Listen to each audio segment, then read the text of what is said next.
यह कथा माता पार्वती और भगवान शिव के संवाद पर आधारित है, जो मनुष्य के जीवन में पूर्व जन्म के कर्मों और उनके परिणामों की व्याख्या करती है। आइए इसे विस्तार से समझते हैं।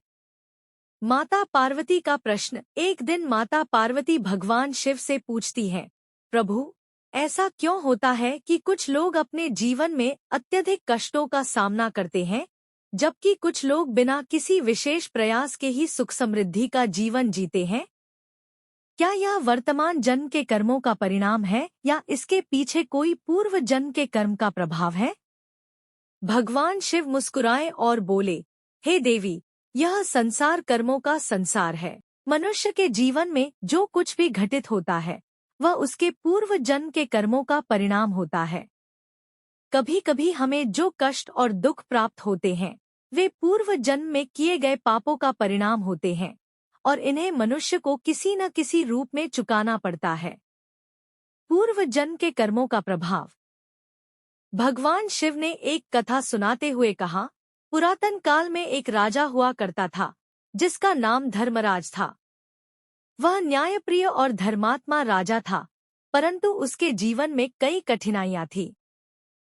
अपने जीवन के उत्तरार्ध में उसने बहुत से कष्टों का सामना किया और उसकी राज्य में भी भारी संकट आया। राजा को यह समझ में नहीं आ रहा था कि इतने धर्म और न्यायपूर्ण जीवन के बाद भी उसे इस प्रकार के कष्ट क्यों झेलने पड़ रहे हैं।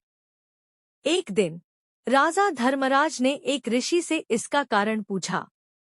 ऋषि ने अपनी दिव्य दृष्टि से देखा और कहा, राजन, यह जो कष्ट तुम भोग रहे हो, यह तुम्हारे पूर्व जन्म के पापों का परिणाम है। पूर्व जन्म में तुमने एक निर्धन ब्राह्मण का अपमान किया था और उसकी संपत्ति छीन ली थी। उसके श्राप के कारण इस जन्म में तुम्हें यह कष्ट सहन करना पड़ रहा है। राजा धर्मराज ने ऋषि से पूछा, क्या इसका कोई उपाय है? ऋषि ने कहा, हे राजन, केवल सच्चे हृदय से तपस्या और प्रभु का ध्यान करने से ही तुम इस पाप के प्रभाव से मुक्त हो सकते हो। भगवान शिव और माता पार्वती की आराधना करो, वे ही तुम्हारे दुखों का निवारण कर सकते हैं। राजा धर्मराज ने अपने शेष जीवन में कठोर तप किया और भगवान शिव की कृपा से उसे उसके कष्टों से मुक्ति मिली। भगवान शिव का उपदेश। भगवान शिव माता पार्वती से कहते हैं, हे पार्वती, यही कारण है कि मनुष्य को कभी कभी अपने पूर्व जन्म के कर्मों का फल इस जन्म में भुगतना पड़ता है। यह कर्मों का सिद्धांत है, जैसे कर्म वैसा फल। अच्छे कर्मों से सुख और बुरे कर्मों से दुख मिलता है। परंतु यदि मनुष्य अपने कष्टों को समझदारी से सहन करते हुए ईश्वर की भक्ति और सच्चाई का पालन करता है, तो वह अपने पापों के प्रभाव को कम कर सकता है। माता पार्वती ने भगवान शिव के इस ज्ञान को समझा और कहा, प्रभु, मैं अब समझ गई कि क्यों मनुष्य को अपने जीवन में कुछ कष्टों का सामना करना पड़ता है। यह उनके अपने ही कर्मों का परिणाम होता है और इसे सहन कर ईश्वर की शरण में जाना ही इसका उपाय है। कथा का सार।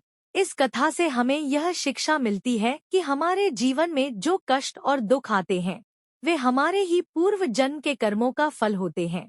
हमें इन कठिनाइयों का सामना धैर्यपूर्वक करना चाहिए और सच्चे मन से ईश्वर की आराधना करनी चाहिए।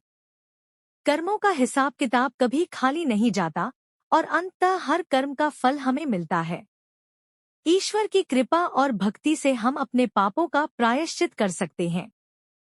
यह कहानी शिव पुराण के एक प्रसंग पर आधारित है, जिसमें माता पार्वती भगवान शिव से यह जानने की जिज्ञासा रखती हैं कि किस पाप के कारण मनुष्य को अपने पूर्व जन्म का कर्ज चुकाना पड़ता है।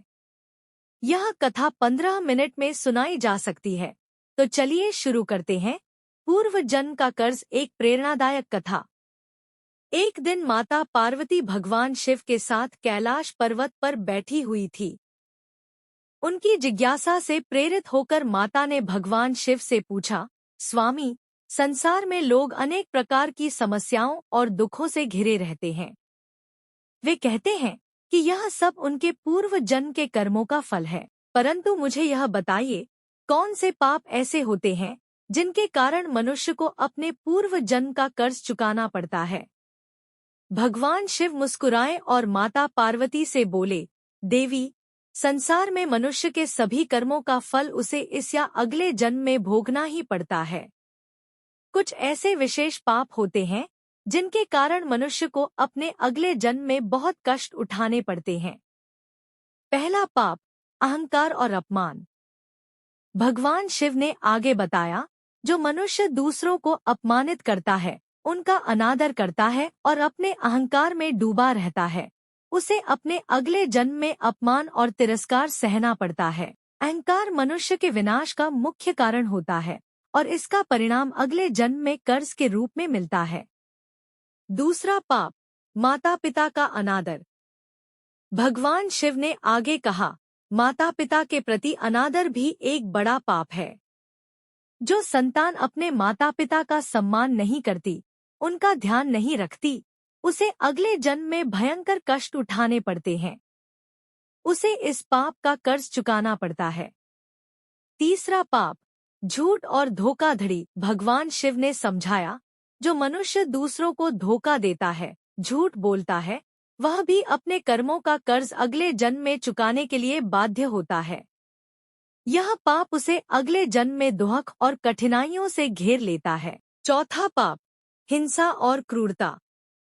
भगवान शिव ने आगे कहा, जो व्यक्ति हिंसा करता है, दूसरों के जीवन और जीवों को क्षति पहुंचाता है, उसे भी अगले जन्म में इसका कर्ज चुकाना पड़ता है। हिंसा के पाप का बोझ अगले जन्म में बहुत भारी होता है। पांचवा पाप, अन्याय और अधर्म। अंत में भगवान शिव ने कहा, जो मनुष्य अधर्म करता है, अन्याय के रास्ते पर चलता है, उसे भी अपने पापों का कर्ज चुकाना पड़ता है। न्याय और सत्य का पालन न करने वाला व्यक्ति अगले जन्म में अनेक समस्याओं और बाधाओं का सामना करता है। पापों का परिणाम और मुक्ति का उपाय। भगवान शिव ने माता पार्वती को समझाते हुए कहा, मनुष्य अपने पापों का फल अवश्य भोगता है, लेकिन यदि वह ईमानदारी, सच्चाई, दया और धर्म का पालन करता है, तो वह इन कर्जों से मुक्त हो सकता है। धर्म, कर्म और परोपकार के मार्ग पर चलकर ही मनुष्य अपने पापों के कर्ज से मुक्ति पा सकता है। माता पार्वती ने भगवान शिव के वचनों को सुनकर कहा, स्वामी, अब मैं समझ गई हूँ कि पूर्व जन्म के पापों का कर्ज किस प्रकार से चुकाना पड़ता है और इससे मुक्ति पाने का मार्ग क्या है। भगवान शिव ने मुस्कुराते हुए कहा, देवी, यह संसार कर्मों का संसार है।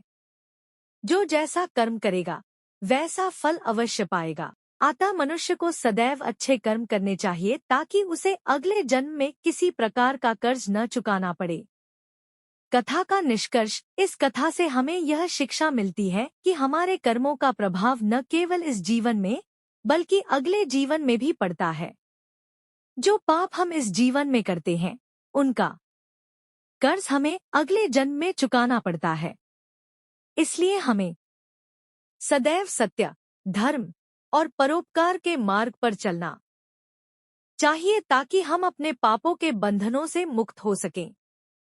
यह कथा 15 मिनट के भीतर समाप्त हो जाती है और यह हमें जीवन में धर्म और सच्चाई के महत्व को समझाती है। यह कहानी देवी माता पार्वती और भगवान शिव के बीच के संवाद पर आधारित है, जिसमें माता पार्वती भगवान शिव से पूछती हैं कि ऐसा कौन सा पाप होता है जिसके कारण मनुष्य को पूर्व जन्म का कर्ज चुकाना पड़ता है। यह कहानी हमें यह समझाने का प्रयास करती है कि हमारे कर्मों का फल हमें इस जीवन में ही नहीं बल्कि अगले जन्मों में भी भुगतना पड़ सकता है। कहानी की शुरुआत हिमालय के शांत पर्वतों के बीच भगवान शिव और माता पार्वती कैलाश पर्वत पर बैठे हुए थे। एक दिन माता पार्वती ने शिव से कहा, हे महादेव, मुझे यह बताइए कि ऐसा कौन सा पाप है जिसके कारण मनुष्य को अपने पूर्व जन्म का कर्ज चुकाना पड़ता है। इस संसार में जन्म मरण का चक्र चलता रहता है, परंतु यह कर्मों का बंधन कैसे काम करता है, यह मुझे समझ में नहीं आता। भगवान शिव ने मुस्कुराते हुए माता पार्वती की जिज्ञासा का समाधान करना आरंभ किया। उन्होंने कहा, हे देवी, मनुष्य अपने जीवन में अनेक प्रकार के कर्म करता है, अच्छे और बुरे। यह कर्म ही उसके अगले जन्म के भाग्य को निर्धारित करते हैं। कई बार लोग अनजाने में ऐसे पाप कर बैठते हैं जिनका प्रभाव अगले जन्म में दिखाई देता है। आज मैं तुम्हें एक कहानी सुनाता हूँ जिससे तुम्हें यह बात स्पष्ट हो जाएगी। कहानी का विवरण। एक बार एक नगर में एक धनी व्यापारी रहता था। उसके पास धन दौलत की कोई कमी नहीं थी, लेकिन उसके मन में सदा लोभ और अहंकार भरा रहता था। वह कभी भी किसी जरूरतमंद की मदद नहीं करता था और अपने धन को बढ़ाने के लिए दूसरों का शोषण करता था। समय बीतता गया और एक दिन उसकी मृत्यु हो गई। वह अगले जन्म में एक साधारण परिवार में पैदा हुआ, लेकिन बचपन से ही उसे अनेक कष्ट सहने पड़े। वह गरीबी में पला था और हमेशा अपने पिछले जीवन के कर्मों का फल भुगतता रहा। उसे जीवन में कभी भी संतोष और शांति नहीं मिली, क्योंकि पिछले जन्म में उसने दूसरों के साथ गलत व्यवहार किया था। कुछ समय बाद उस व्यक्ति ने तपस्या शुरू की और अपने जीवन के उद्देश्य को समझने का प्रयास किया। उसने जाना कि यह सभी कष्ट उसके पिछले जन्म के पापों का फल है, और तभी उसे अपने कर्मों के महत्व का एहसास हुआ। भगवान शिव का उपदेश। भगवान शिव ने माता पार्वती को समझाते हुए कहा, हे देवी, मनुष्य का जन्म मरण चक्र उसके कर्मों के अनुसार चलता है। यदि कोई व्यक्ति अपने इस जन्म में पाप करता है तो वह अगले जन्म में उसका फल भुगतता है, और यदि वह अच्छे कर्म करता है तो उसे सुख शांति प्राप्त होती है। लेकिन यह आवश्यक है कि व्यक्ति अपने कर्मों को सही दिशा में ले जाए और दूसरों के प्रति करुणा और दया का भाव रखे। भगवान शिव ने आगे कहा, कई बार मनुष्य अहंकार, लोभ और क्रोध के वशीभूत होकर ऐसे कर्म कर बैठता है जो उसे अगले जन्म में कर्ज के रूप में चुकाने पड़ते हैं। यह कर्मों का बंधन ही है जो उसे जीवन भर साथ चलता है। इसलिए जो व्यक्ति अपने कर्मों को सुधारता है और पुण्य के मार्ग पर चलता है, उसे अगले जन्म में भी मोक्ष प्राप्त होता है। कहानी का अंत। माता पार्वती ने भगवान शिव की बातें सुनकर यह समझ लिया कि मनुष्य को उसके कर्मों का फल अवश्य मिलता है। उन्होंने भगवान शिव से यह संकल्प लिया कि वे हमेशा दूसरों की भलाई करेंगी और सदैव पुण्य के मार्ग पर चलेंगी। इस प्रकार यह कथा हमें यह सिखाती है कि अपने कर्मों का फल चाहे इस जीवन में मिले या अगले जीवन में, वह निश्चित रूप से मिलेगा। इसलिए हमें सदैव सही मार्ग पर चलना चाहिए और दूसरों की भलाई के लिए कार्य करना चाहिए। निष्कर्ष। भगवान शिव और माता पार्वती का यह संवाद हमें यह सिखाता है कि कर्मों का बंधन अटूट होता है, और जो व्यक्ति अच्छे कर्म करता है वह जीवन में सुख और शांति प्राप्त करता है। यह कहानी माता पार्वती और भगवान शिव के बीच हुए एक संवाद पर आधारित है, जिसमें माता पार्वती भगवान शिव से यह प्रश्न पूछती है कि मनुष्य को कौन से पाप के कारण अपने पूर्व जन्म का कर्ज चुकाना पड़ता है। कहानी। एक दिन कैलाश पर्वत पर माता पार्वती भगवान शिव के साथ बैठी थी। दोनों के बीच गहन चर्चा चल रही थी। अचानक माता पार्वती के मन में एक प्रश्न उठा और उन्होंने भगवान शिव से पूछा, हे प्रभु, ऐसा क्या पाप होता है जिसके कारण मनुष्य को अपने पूर्व जन्म के कर्ज चुकाने पड़ते हैं? आखिर क्यों कुछ लोग जन्म जन्मांतर तक कष्टों का सामना करते रहते हैं? भगवान शिव शांत स्वर में बोले, हे पार्वती, यह संसार कर्मों पर आधारित है। जो भी जीव इस धरती पर जन्म लेता है वह अपने कर्मों का हिसाब चुकाने के लिए ही आता है। पूर्व जन्म में किए गए अच्छे और बुरे कर्मों का फल इस जन्म में भुगतना पड़ता है। माता पार्वती ने पूछा, किंतु कौन से पाप ऐसे होते हैं जो मनुष्य को विशेष रूप से कर्ज चुकाने के लिए बाध्य करते हैं? भगवान शिव ने समझाया, प्राचीन काल से 3 मुख्य कारण हैं जिनके कारण मनुष्य को पूर्व जन्म का कर्ज चुकाना पड़ता है। 1. अन्याय करना। जब कोई व्यक्ति किसी के साथ अन्याय करता है, चाहे वह किसी गरीब, बेसहारा या निर्दोष के साथ हो, तो वह कर्म उसे अगले जन्म में कर्ज के रूप में भुगतना पड़ता है। यह अन्याय किसी भी रूप में हो सकता है। किसी की संपत्ति छीनना, झूठा आरोप लगाना, या किसी को उसके अधिकारों से वंचित करना। 2. कर्तव्यों की अवहेलना।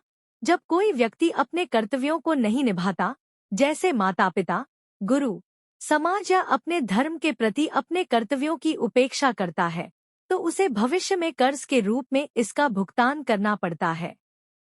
इसका परिणाम यह होता है कि उसे आने वाले जन्मों में कठिनाइयों और अपमान का सामना करना पड़ता है। 3. वचन तोड़ना। वचन का पालन न करना।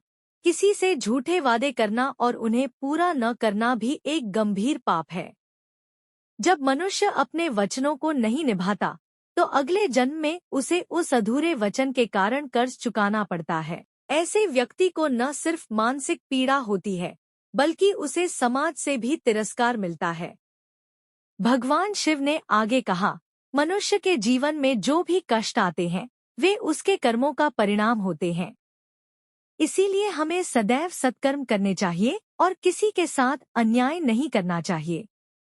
यदि हम सत्य, धर्म और कर्तव्य का पालन करेंगे, तो हमें भविष्य में कर्ज से मुक्ति मिलेगी और हमारा जीवन सुखमय होगा। निष्कर्ष, माता पार्वती भगवान शिव की बातों को ध्यानपूर्वक सुन रही थी। उन्होंने कहा, हे प्रभु, आपकी शिक्षाओं से मुझे बहुत ज्ञान प्राप्त हुआ। अब मैं समझ गई हूँ कि हर व्यक्ति को अपने कर्मों का फल अवश्य भुगतना पड़ता है। भगवान शिव मुस्कुराए और बोले, संसार कर्मों का ही खेल है पार्वती। हमें हर समय ध्यान रखना चाहिए कि हम कोई ऐसा कार्य न करें जिससे हमें अगले जन्म में पछताना पड़े।